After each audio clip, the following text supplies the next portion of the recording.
All right. Well, good morning, everybody. Thank you for coming to Get Hired in Tech and Healthcare. We are a meetup that helps specialize in helping people find work, find different groups, basically networking for job seekers in a little more deep level than other groups are. We started back in December of 2017 and started at just a small coffee shop over in East Vancouver. The nice thing about that is we got to really listen to the members, figure out what we wanted to do, and ask members, how do we get going, how do we get started? Myself and Jacob over here started the group, not knowing exactly how this group would go and how it would blow up, but it has. I don't know if anyone's seen, but we're over 830 members now, and that's in just about 20 months. So we did some stats and looked at it. We gain, I think, 1.6 members a day, which is one of the fastest growing in the entire country. So it's where we're doing some good things. Some of the other things that we're doing, we've got multiple groups. Starting next month, we're actually going to have 8 events per month for this group alone. That is the largest in the entire region, including Portland. So we're going to have 4 basically like coffee networking groups, and we're going to have 2 up here, 2 in North Portland. That is called Get Coffee, if you see it on the meetup page. There's 2 different sites. So the one thing about the Get Coffee up here, it's very intimate. You're going to have anywhere from 5 to 10 folks typically that come in. We talk about employment. We talk about different tech topics, what's going on in the world, in the world of tech. So we kind of talk about that, and you get to meet some fascinating folks. The one in Portland, that's going to start up next month as well. That one's going to be starting to gear towards the executive level, C-suite, trying to where the goal is, again, it's starting, so the goal is to bring in top level executives from the tech community within Portland so that they can talk about what their pain points are. What are they trying to find, so that we can bring in people looking for work and also some of these top level C-suites in Portland. That way we can sit there and kind of start connecting at, again, not at a big networking group, right? We can start doing some intimate type conversations. Those are sponsored by Presso Coffee. Alex runs that. He's one of our organizers for the group. And so Presso Coffee, one of our organizers and also one of our sponsors. The other stuff we have got going on, we've got our healthcare events coming, and we had our first one in August. We have another one coming up this, Sean, what's the date for the healthcare events? 20 something. It's a 20th of something. It is on our meetup page. Again, we have multiple events going on, so it's hard to kind of keep track of every date. Sean's one of the organizers, and so he puts together a great program along with Brandy, and so we're putting a lot of things together on the healthcare side. Again, helping people find work. So we've got a kind of a mixed bag. A little quick history is that we've got folks, recruiters from the healthcare side, we've got recruiters from the tech side, we've got business strategists. We connect with all the major government entities in the Vancouver region, and then also Portland as well. So we're talking about WorkSource here in Vancouver, Work Systems. We're also partnering a little bit with Washington State University's strategic board. So we partner and we work with a lot of organizations to try to find the best opportunities for you as the member. Couple quick announcements. Tomorrow is Tech Tour. So if you're familiar with the Portland Tech Tour, that happened last week or the week before, I believe. And then tomorrow is the Vancouver Tech Tour. Vancouver Tech Tour is very similar, but at a much smaller scale. Essentially, it starts here at 4 o'clock, 3:34. I would be down here. Parking should be a little chaotic, so I would get down here a little bit early, maybe post up at a coffee shop or just hang out here. And so there's going to be, I believe, up to 20 businesses, I think. I know 10 have confirmed as of 10 days ago. Yeah, so I know they were pushing to get quite a few. So that's a spot where you can actually meet recruiters, hiring managers, business owners in the Vancouver area, all in one spot, all in one night. So that is tomorrow. Last year there was over 400 people that showed up throughout, in and out. So that's going to be right here to start. And then there's a few locations that they'll tell you to go to meet some of the other businesses. Also in November, we are going to do our second annual Meet the Meetups. Essentially what Meet the Meetups was last year is we were in this space as well, and this is where our event's going to be this year, is we bring in 12 to 20 of the top networking groups in the entire region, and then we have them here for one night for about 3 hours. So what we do, and the purpose of that is that we have basically recruiters, hiring managers, all these folks, career coaches are going to tell you one thing almost all the time. They're going to say, you know, when you're looking for work, you need to go network. The problem is that there's about 15, 20, 30, you know, networking groups in the computer science areas. You can get something that's really small. So the problem and one of the pain points that people have with that is that they sit there and they say, I can't go to all of these. It's going to take time. A lot of them are in Portland, right? And if I'm going to dedicate 3 hours, that's 3 hours of time that I don't want to go and have it wasted. So the idea behind Meet the Meetups is we bring all these networking groups up, and then what we do is you can interview them. Is this worth my 3 hours of time? Is it worth my 2 hours of time? Is it worth, you know, missing family time to go to this networking group? Is it of value to me in order to go there? And so that's why we had this idea last year to say, hey, let's bring all these groups together. So we did it. We had over 200 people. And so that's coming in November. So mark your calendars for that. That one is a great event. And there's food and beverage that are out in Boomerang. It's really casual setting. Again, now you get to interview the networking groups and decide what ones you want to go to. And they'll provide information. So it's a non-salesy, it's a great event. It's super fun. With that said, I'd like to bring up Lukasz. He is our guest speaker for today. I met Lukasz almost a year and a half, 2 years ago or so, and he was working with Insitu, which is a company out in Hood River. He came in and did a great presentation on them. He's now purely local here at Banfield, and we've kept in touch. He's a fantastic recruiter. He's also an Air Force veteran as well, and so he's been in the talent acquisition, recruiting, human resources field for quite a few years now. And so I consider him to be one of the experts in the area in both the healthcare tech spaces. And so I thought it'd be great if you guys could kind of hear his story and meet Lukasz. So here's Lukasz. Awesome. Thanks. All right, good morning, everybody. Not a bad way to kick off Monday. Hopefully I can provide you guys with some good tips and tricks this morning. But yes, I've been doing this since 2012. I spent 4 years at Aerotek, which is a staffing agency. When you work at a staffing agency, it's like 20 years in human life. It's just constant hiring and talking to hiring managers. So you tend to pick up, quite a bit. So my goal today was to be as open as possible. I do like to get a lot of questions.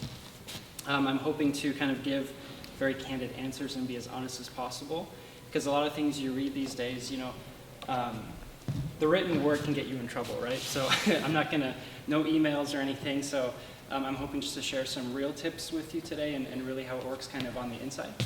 And hopefully you can kind of gain from that. So the other thing too, I want to start out by kind of going systematically through the hiring process, from building your resume to potentially negotiating terms in your offer, right? So we can go through that full life cycle, and then just ask questions. Starting really right now, if there's a certain question or something you'd like to know, just raise your hand and we could take it from there.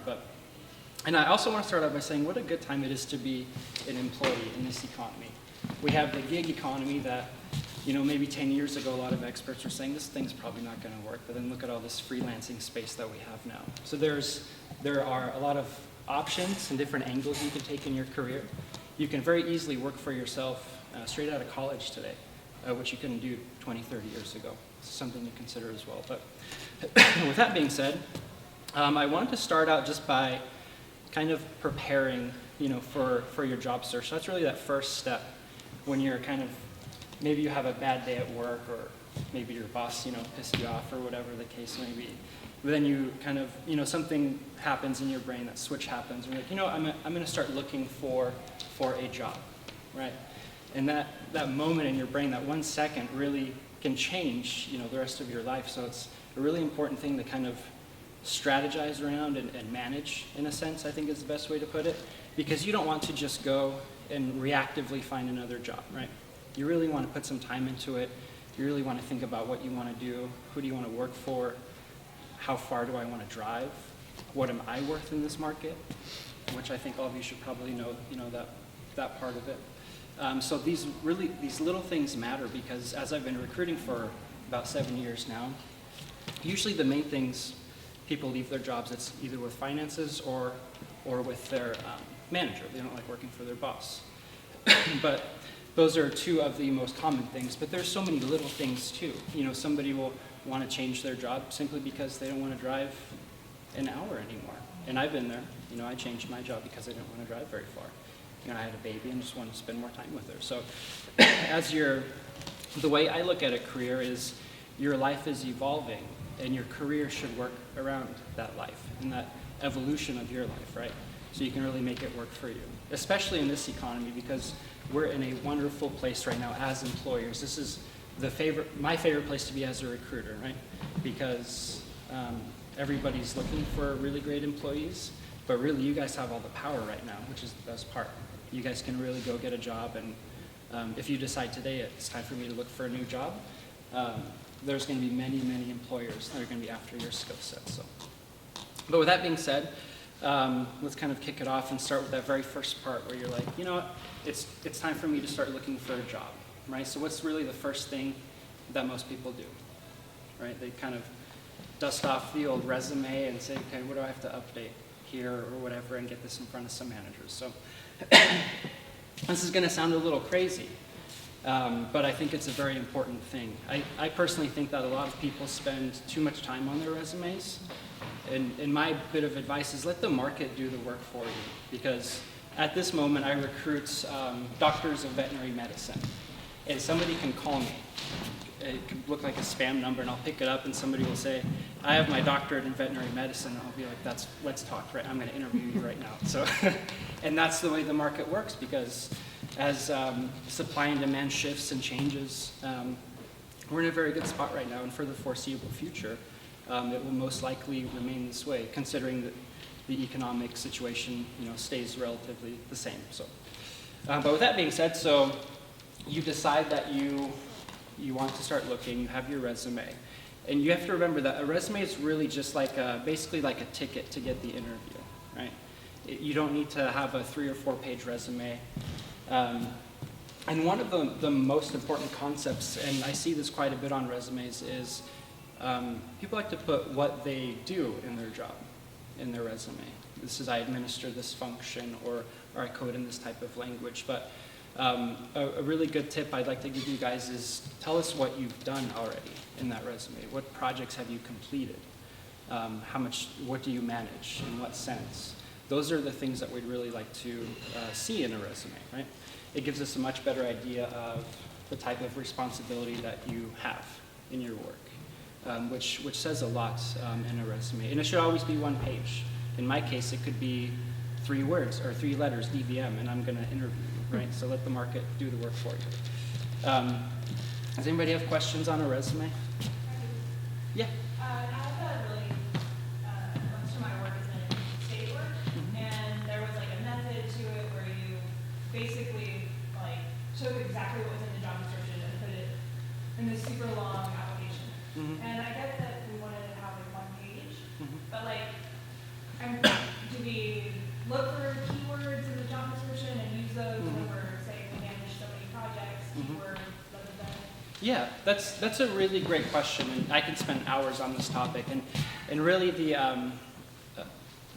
way that talent acquisition and the job market is transforming, we're in a space right now where it's moving so quickly, and with the market being the way that it is, a lot of people are saying, well, I don't want to spend an hour uploading my resume and going over, my past 7 addresses till I was 7 years old or whatever. And so it gets a little cumbersome. But to answer your question, they're in a state-run kind of applicant tracking system, there's going to be leaders and there's going to be laggards in the economy. There's going to be companies that are behind. And when I see an applicant tracking system or a way to apply that takes an hour or 2, if I was consulting with that company, I would highly recommend that they just not do that anymore, because they're losing many, many applicants. and I'll answer your question, but I have to kind of preface this first. But today there's companies now where you can go to their job page and literally just say, I'm interested, and they'll say, do you have a LinkedIn profile or Facebook? You say, yep, and then you've just applied for that job. So it's literally, the time frame has gone from 2 hours, maybe 3 or 4 with time included in building your resume, to maybe about 5 seconds. And that's one of the key transitional things that talent acquisition is going through right now.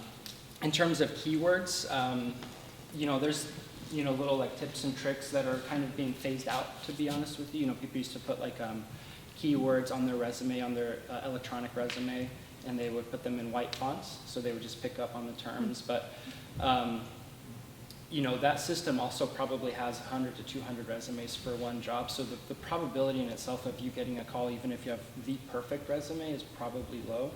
I always recommend networking and knowing somebody, and LinkedIn is really a really, really powerful tool that has, the company is growing like crazy, and for a good reason, because a lot of businesses and executive people, hiring managers have, one of the primary pain points is hiring in this market. So they all go straight to LinkedIn. It's the most common name.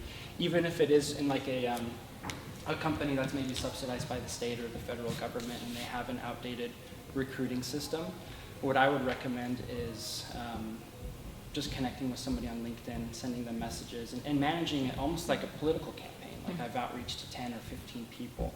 It's really about volume. You want to, for any place you apply for, you want to find those managers on LinkedIn, and you can do some really simple like Boolean searches, like say for example Intel and production manager, and you'll get a list of people that you want to start connecting with. And you don't even need to be connected with them. You can just send them a message, and hopefully they'll see it. And it's always important to reference the job that you've applied for, and also check to see if you know anybody at these companies.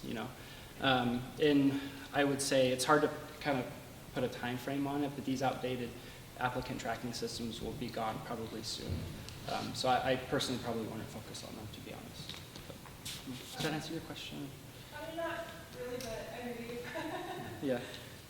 I was just thinking that, I guess what I'm hearing you say is like, it doesn't really matter which words you use as long as you describe your experience on your resume.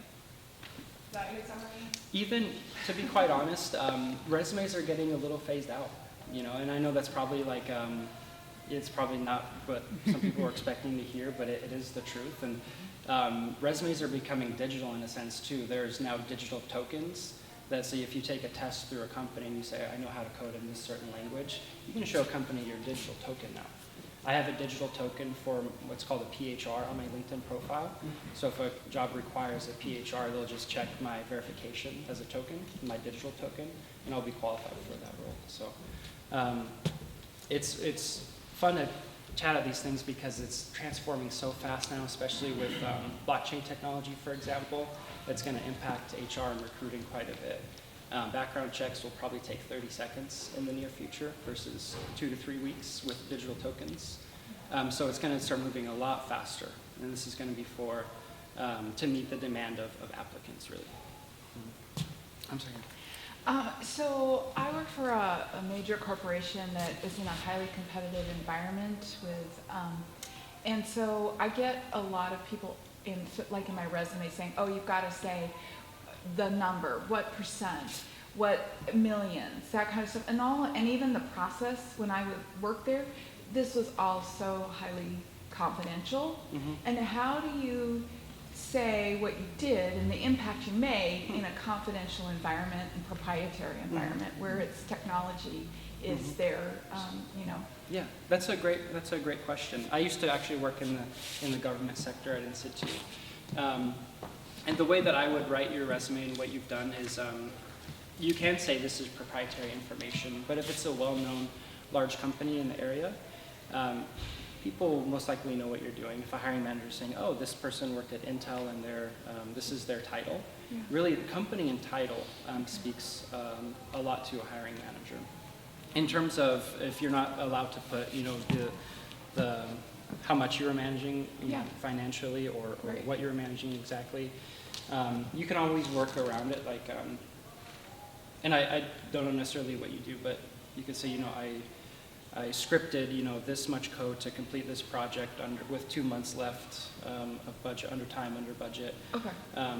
But company and title, if it's local, Yeah. you should be just fine. If you're moving out of the area, for example, then I would just put as much detail into it as you could. Okay. Thank you. But yeah, that should That's great. hopefully answer your question. Okay, any other questions on the resume? Okay. Just a general question with regards to postings that are on, that, you know, people find online. Yeah. Mhm. There will be, let's say, you know, from some of the places like JobTune or some of those other where they send, I keep on running into them even though I'm not particularly looking. Mhm. They'll say 15 jobs, you know, that opened up at, you know, such and such. Mhm. And I know for a fact that that company is laying off Mhm. a lot of people. So there seems to be I suspect, I don't know why that's happening. I don't know if you can provide any insights to that. Why you know, are they just planning to get rid of people and they're trying to recruit new ones, you know, kind of? That's a great question too. I've been in a really similar situation. I worked at a company that had a government division and a commercial division. Well, the commercial division, their sales department was having a really hard time entering the market. They were just finding all sorts of barriers. So the commercial side, a lot of the folks that work on this side didn't really have the skill sets required or the clearances maybe to work on the government side. So we were seeing about half the company experiencing, unfortunately, reduction in force, while the other side was vibrant and hiring and doing well. So there are, I think, really specific situations where that's certainly possible. I would probably advise those hiring managers to look at the side that was getting laid off to see if there's anybody that can come over to the other side. But for some reason or another, that I would probably guess that company was segmented and maybe a little even siloed in that sense, because there's some companies have, you know, separate HR leaders that maybe don't communicate very well, and there's different things happening. And I wouldn't be surprised if the HR manager woke up and said, "I need 15 people."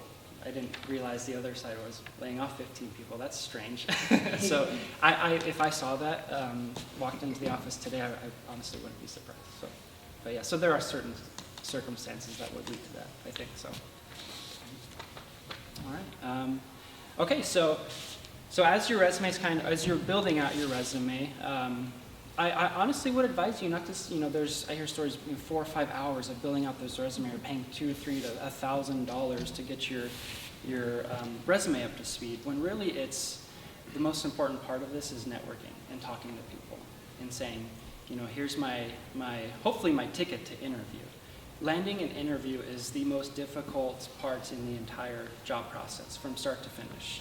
If you get your foot in the door, and if you're sitting in front of a hiring manager, honestly, congratulations, because you've just passed the most difficult part of this entire process that can be very cumbersome. LinkedIn, I think primarily, I think you can use LinkedIn by itself to network. You don't really need much more than that. It's easy. You could do it at home, you know, at 2 a.m. Don't send messages at 2 a.m. Maybe they'll think that's a little weird, but definitely start to connect. Has anybody ever done like Boolean type searches on LinkedIn? Is everybody familiar with that? If you're not, I would definitely look it up. Boolean searches, it's basically using logic gates like and, or, like you're targeting a company, for example, and you work in engineering. So you would put Intel and in caps, in capital letters, and engineering manager. And then you should have a list of managers that come up that work at Intel. And primarily, if you're a hiring manager and you're not on LinkedIn, I'm not sure if I would even want to work for that person. So keep that in mind as well. And that's the best way. And really what I would recommend is always have some key components in your messaging. Obviously who you are, let them know you're very interested. If the job ad has like any type of like rec ID number on there, the title of the job, say, hey, I'm really interested in this.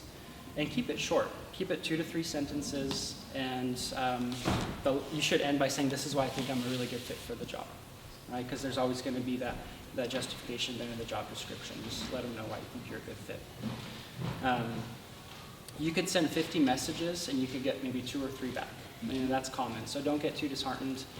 This part is really all about volume. Just try to get the word out. Really, any company you're interested in, and you can manage it how you'd like. Say this is my top 10. I'm going to do my network and my outreaching here, and here's my next 10 companies that I'm going to start to target. And then just follow that same process, just getting the messaging out, connecting with hiring managers. In this economy, I would be very, very surprised if you're not getting messages back. I sincerely think that you should, start to get something back. And that is such a better process than applying to a job. Much better process.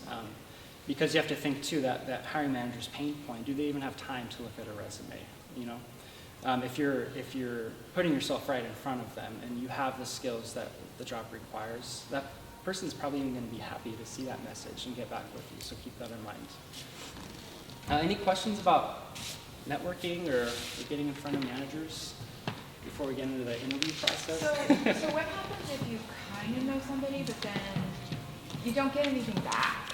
Do you still keep engaging with them, or do you just like drop it? Oh, they're too busy, or something like that. Yeah, I would definitely. When I do outreach, I do 3 attempts. Oh, okay. So I do like maybe once a week or so, and that's fine, and that's to be expected because LinkedIn, they're getting so much spam and stuff anyways. It could get lost in the shuffle. And be very cognizant of your messaging too. Maybe if it's the 2nd or 3rd attempt, maybe throw in something like, hey, I'm not sure if you saw this, or just wanted to reach back out one more time and see if there's a possibility. And sometimes jobs are posted that have already been filled, maybe that day or two. So it's confusing sometimes when you don't have that relevant information. Good question, though. Thank you. Any other questions about networking? Besides LinkedIn, I also highly encourage events, like this. But for time's sake, I know we're all obviously very busy. LinkedIn will be the best tool. So not everybody maybe can afford LinkedIn Premium. Are there any tools that you use for getting emails for free? I think just LinkedIn, just the free package should be just fine. So you can send connection requests and. You won't be able to follow up. I'm sorry? You won't be able to follow up. They have to connect with you first, right? So if you send a connect message to somebody, you can put a little blurb in there because I think it's like 250 characters or something. So you can say I'm interested in this job. If they connect, that'll obviously open it up, and you can also see their connections as well, or be able to communicate with them. There is a certain extent. I think if it's not a 3rd or 4th level connection, which is like way down the rabbit hole, I don't think you'll be able to. But I mean, there's other ways too. You can, here's the tip, but say you're targeting a company, say it's Nike, and you know that you've seen some Nike emails and it's whoever at Nike.com, and you have their first and last name at Nike.com. You can always send a message. It's not illegal. But I would recommend that. In fact, I've done that quite a bit in sales and recruiting. It's just creating an email from scratch. And then one question is, so let's say I'm applying to a company that's like 200 people, there's probably a few managers that say product management on. Would it be smart to message all or Great question. 75% of them? Yes, absolutely. I would message people in that department that you're interested in. And again, just cognizant of messaging, hey, sorry, I'm not sure if you're the right person, or I don't know if you're the hiring manager, but I'm really interested in this job. Because, that person might be overloaded because they haven't hired that person yet. I'm like, oh, thank goodness. Yeah, hey, Frank or Jill, you got to talk to this person. And then what's the action you're trying to get them to do? Is it, I submit an application, Yeah. would you make sure it actually gets looked at? Yeah, really, it's just trying to land an interview, right? You can even send your resume, which I would recommend in a quick Word or PDF doc. You can send that in a connection request, or maybe not in a connection, after you've connected with somebody you can. But it's really just to let them know you've applied, let them know you're interested, and really just to get an interview, go talk to somebody. And it doesn't have to be necessarily like a very, you don't need to put on your suit and go into the office and interview. You can just say, can we grab a coffee? Would you be open to grabbing a coffee? I can be by your work, next week, and 15, 20 minutes, and I can bring my resume. You'd be surprised how many people are very open to talking to you. Talent acquisition right now is really a primary pain point for a lot of companies. So you should be getting, some answers back. Maybe back in 2010, 2012, maybe that wasn't the case. But now it certainly is, especially if you're in like a tech-based sales, product management, all skills in very high demand. You should be getting some answers back. So. Cool. Okay. Would you say that the premium probably isn't worth it then on LinkedIn? I wouldn't recommend it. Really, I think premium's just for professional recruiters Okay. to reach out and be able to make connections that maybe they couldn't. But even with that subscription, I've done fine just with a free package as a recruiter. Okay. So I wouldn't worry too much about it. Save a few I bucks. could have saved a lot if I would have talked to you a few months ago. Yeah, it's not cheap. Yeah. Yeah. I've already paid somebody to update my resume and do all that. Yeah. Well, and it's it's always good to have kind of like your base resume too. So I paid for a resume as well. All right, thanks. Hey, Lukasz, I was also going to mention, so if you do LinkedIn Premium, it is the first 30 days, I believe, is free. Oh yeah. If you've never done it, you can do it for free for the first 30 days, which I recommend to everybody. The thing with that is I also tell them each and every time, don't just get that free 30 days and not utilize it. Mhm. So as Lukasz is saying, when you're reaching out to these folks, connect, like that is your job. If you're utilize the messaging system, message. Get that free 30 days and then cut it off. Because in that 30 days, you can knock out a ton of contacts. Totally. Yeah, And that's a utilize great that. point. So, Yeah, and and then cut it off, 'cause then it's not worth it. yeah, totally. Yeah, but yeah. Use the 30 days. Okay, so just a super quick story. So my wife is in purchasing. She was a contractor in the government sector, and they did actually a big reduction in force on the commercial side, and so she was unfortunately part of that. And I was like, all right, here we go. Like I can show her like what I do for a living. It's gonna be great.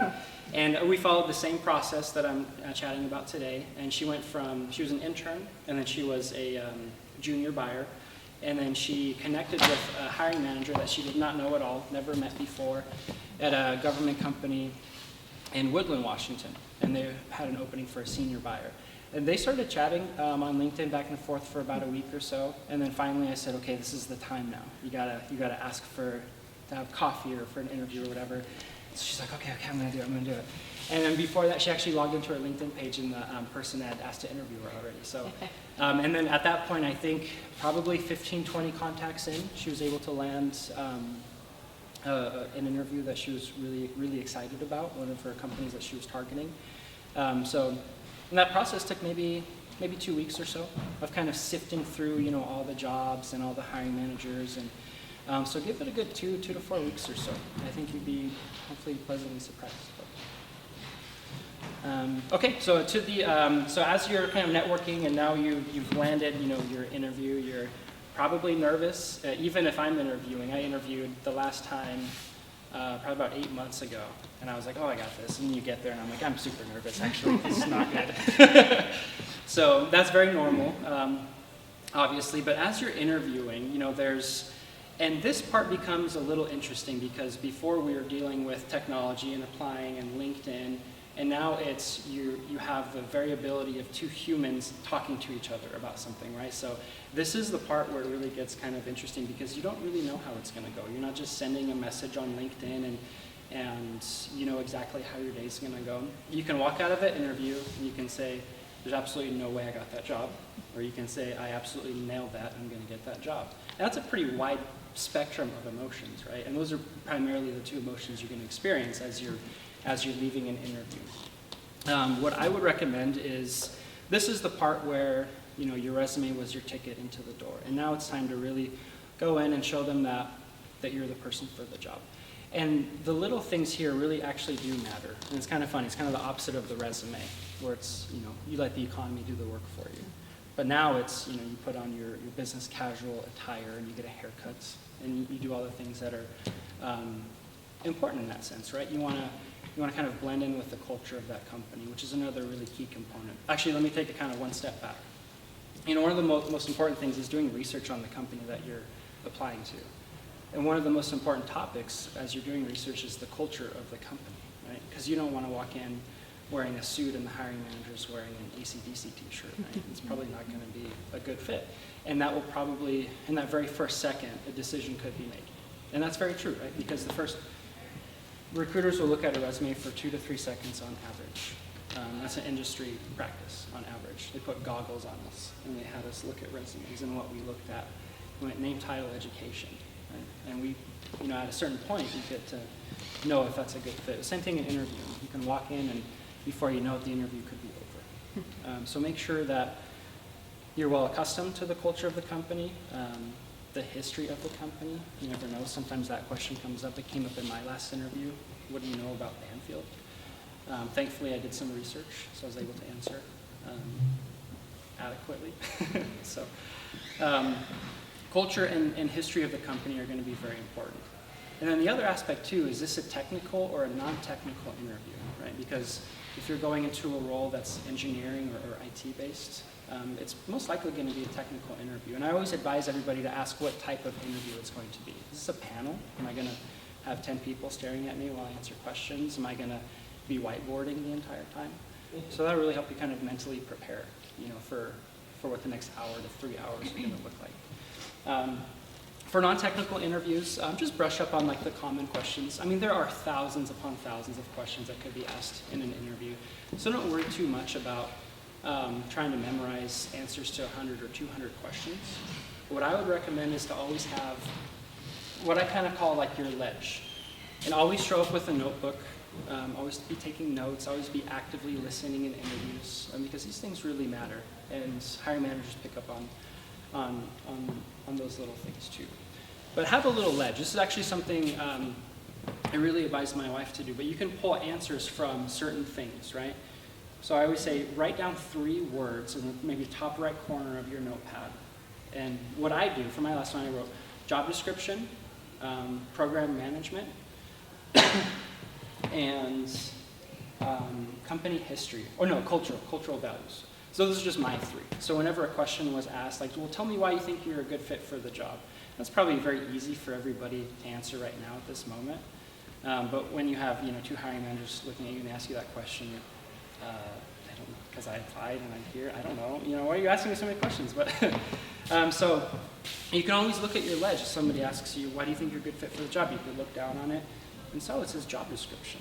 I need to talk about the job description. I can tie it back to why I'm a good fit based off of the job description the company wrote. So it's just a good little, it's nice to have if you get maybe a little lost or fumbled. You can always go to your safe space. Where can I pull this answer out of, right? Behavioral is, they're typically about an hour or so. And now it's kind of, the industry's kind of trending towards, not the industry, I think recruiting in general is kind of trending towards how are you going to interact with our employees and are you a good fit? A lot of conflict resolution type questions. They want to make sure you haven't, punched anybody at work recently. Just things like that, right?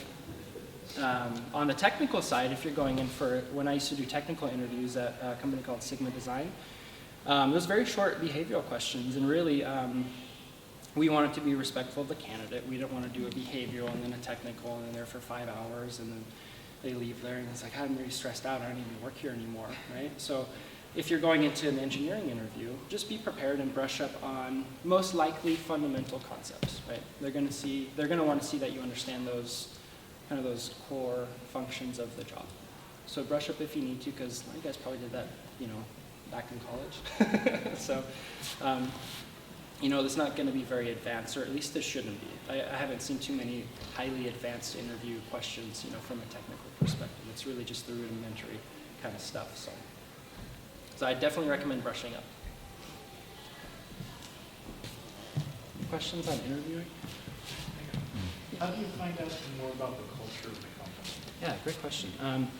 You can ask the hiring manager. And a good way to do that, maybe don't say, what's the culture of the company? Maybe say, hey, what do you recommend I wear to this interview? I was maybe going to wear business casual. Is that too much? Or should I wear a tie? I get that question a lot. And people are sometimes like a little shy about it because they think they should already know the answer. But and I'm happy when people ask me that. Like, I want to increase the chances of your success at this interview. So I'm going to tell you as much as I know about the interview process, what to wear. And I think a good recruiter will always do that. So sometimes companies don't have talent acquisition teams. If you are working with a recruiter at a company, definitely get as much information as you can, because that person wants you to get the job. That's their job, is to fill seats, right? So they're going to tell you everything about the company and what to wear. If you're not working with the recruiter, ask the hiring manager. I think kind of what to wear is a good way to kind of start that conversation. Another good way to kind of figure out maybe if you're a little in the dark on the company or maybe you've just moved to the area, I would look at LinkedIn profiles of people that work at the company. Are there a lot of people that maybe like to go hiking or camping and fishing? Is that like 90% of the people that you see there? Right? So you'll kind of pick up on some themes, some common themes as you're kind of looking at employees at the company. I'll give you a better shot. Culture is very important, and that'll probably be one of the first questions after the debrief. Is this person going to be a good fit for our culture? Right? A lot of the times companies have values or their pillars, right? Or their corporate values, and you can get a lot from that as well, or the values of the company. You can bring that to the interview, or you can just use it to get a better understanding of what the culture is at the company. And I think just doing some overall research, typically as you're at a company website, they'll share a lot of information about the culture too. And maybe at that point you decide, maybe this isn't really for me. Some people like a really structured corporate environment. The other end of the spectrum is, startups, wearing a lot of hats, you get a lot more freedom. So it definitely depends on kind of what you're seeking, and company size will tell you a lot as well. If they have 10 employees, you're going to wear a lot of hats. You're going to love hats. Hats are going to be your friend. Yes? Would you change your approach between a single interview, a panel interview, and a series of interviews? Mm-hmm. Great question. No, not really. I think a lot of the times the same questions are asked, but just in a different way, to be quite honest. Companies are steering away from the panel interview as well. It's kind of, in my sense, it's a little pointless. I think maybe a 2-to-1 is a good ratio, 2 hiring managers to 1 employee. But not necessarily. I think with a panel interview, I think the only thing that really adds is stress, and I think employers are starting to realize that. And especially in this economy too. Some people have declined interviews simply because they're panel interviews. I kind of want to go talk to a board of directors. I just want to code. I know at Intel they still have the panel interviews, Mm-hmm. and they have the series interviews. So you may start out with an HR manager, then a regular manager, then a tech, then another Yeah. manager Yeah. before a decision's made. Yeah, and depending on where the economy goes from here, and I think that's a really good point. Intel, surprisingly, I think is a little, in terms of their recruiting and HR process, a little dated. They're still a great company, don't get me wrong, but I'm going to plug Banfield a little bit here. We interview folks. I chat with them on the phone for maybe 15, 20 minutes, and then we just invite them into a hospital. We want to come have them check out a field hospital, and I used to just say, hey, just show up and interview us and see if it's a good fit. I know there's, you have a skill set that is in high demand, and you know that, and I'm just going to try to make this as easy as possible for you. You have a question? When salary is not listed, I've read in negotiation books that you shouldn't put the number out there first. Do you ask? But they still always ask. Yeah. It's actually, this is a new law, so it's not surprising that they still ask, but they're actually not allowed to ask what you're currently making. But what if they ask, what do you think this job is worth? Do you give a range, or you just give a number? What are you expecting? That's a good question. Yeah, I would say, well, that's really, with all due respect, I think that's up to you to decide, and the market will ultimately decide what you're getting paid. I personally don't even really have questions around salary in the beginning. I just usually save it for the end, and I'll say, this is what the market is paying right now, and we try to pay in the 75th percentile, so it's a very objective system. If a company's not using an objective compensation system based on skill set and years of experience, and then who knows how they're really paying their employees. And that really leaves it up to, are you a good negotiator? But then you have internal equity issues, right? You have Frank who's making $10K more than Bill, but they have the same job. And so that will cause a lot of tension in the workforce. So objective systems are the best. But that is common. If somebody's asking you, what is this job worth to you? I would just answer, I think, do a little research on compensation and just say, the market is paying this much, and this is what I would expect with my years of experience and this skill set in the Portland, Oregon area. And kind of, throw it on the economy a little bit. But if somebody does ask you what you currently make, just know that that question is, by federal and state law, illegal. So they shouldn't be asking you, even though it happens. It's a new law, so we're still getting used to it. I probably did it a few times. Okay, so we're in the hiring, so we're in the interview process, right? I would just say that answering or responding to that would be a delicate thing, right? I could see where if Yeah. you didn't respond to that question well, that could be probably a deal breaker. Yeah. If you threw it in their face that they broke the law by asking that question. Oh, yeah, don't say that. Yeah, the way that, and this is a little, it's kind of like a false construct, it's hard to measure, right? But if I'm interviewing somewhere and a company asks me what I'm making and what do I want to make, I'm probably thinking they're probably not very competitive. Right. Because if you're a competitive company and you know that you can offer above market rates, it's not really even a conversation. Yeah. And it's really something that a recruiter really keeps in their back pocket. You know, if somebody does well in the interview and you're excited to offer them that job because you probably already know what they're making in their company, Yeah. and you know that you can beat it. And usually finances are the top 3 reasons people will accept a job. Usually hovers between 1 and 2. So. Okay, so now we're moving into, you hopefully got the job, right? And you have an offer. So what do you think one of the first things that you probably want to do? Anybody have an idea? We kind of touched on it a little bit. But. Review it kind of in detail, ask for it in writing. Yes, yeah, exactly right. Because you want to look at total rewards. You know, a lot of people just go straight to the base salary and I'm not interested. But there's a wide spectrum of total rewards and benefits that companies offer these days. Is there a bonus? Is there a year-end bonus? What's medical, dental, and vision cost per month? Right, because that can vary from $100 to $600. You know, that's, you know, after taxes. Imagine that chart. You know, it's part of your base salary potentially.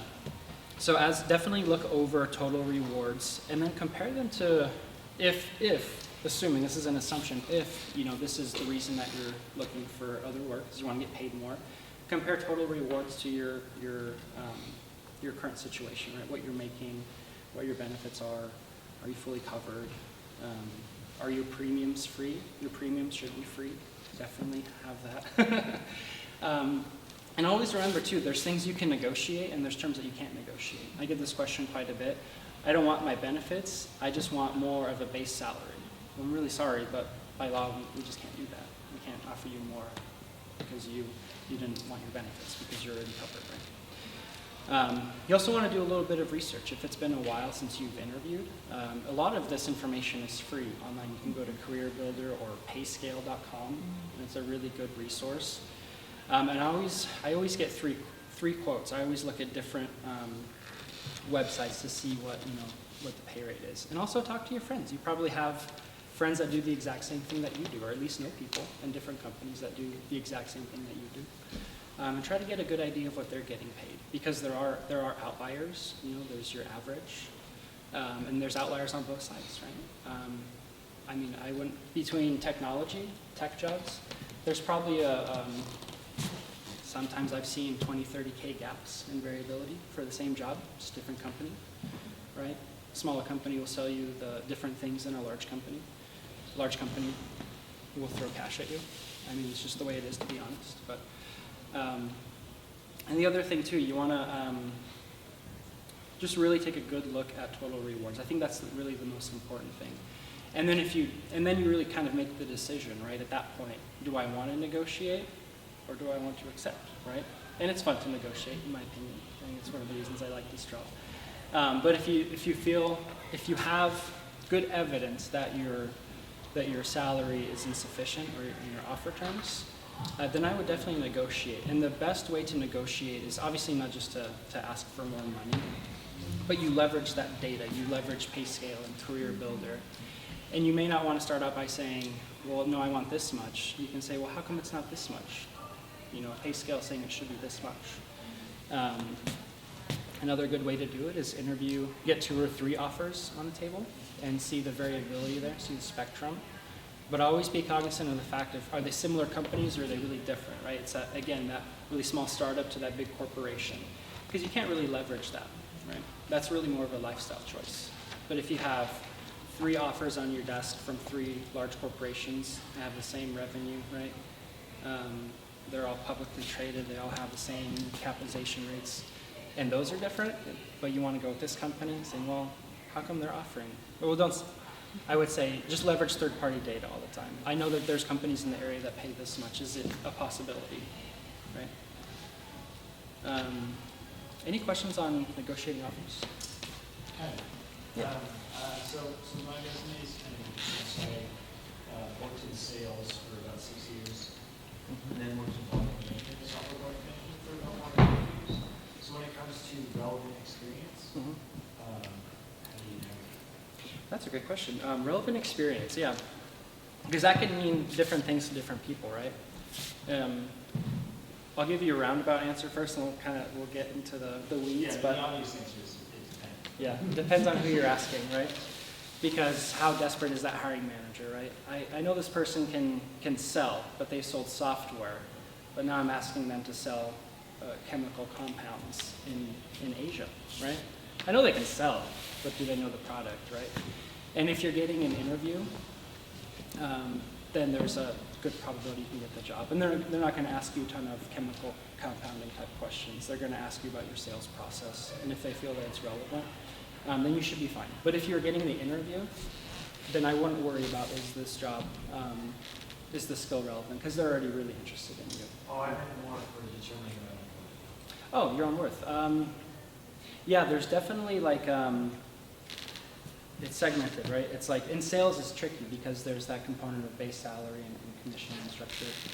To determine your own worth, it can be a little ambiguous in sales, to be quite honest. There's a wide spectrum. I'm sorry? Product management?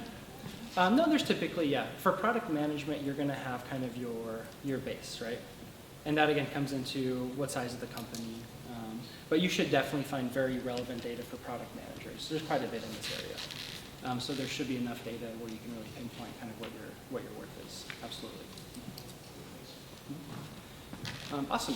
All right, I think we're good. I'm going to be hanging out here for a little bit. If anybody has any other questions or maybe something I didn't get to or cover, just feel free to grab me. I'll just be back here. But I really appreciate all the questions and really appreciate you guys' time. Happy Monday. Hope everybody has a good week. Thank you.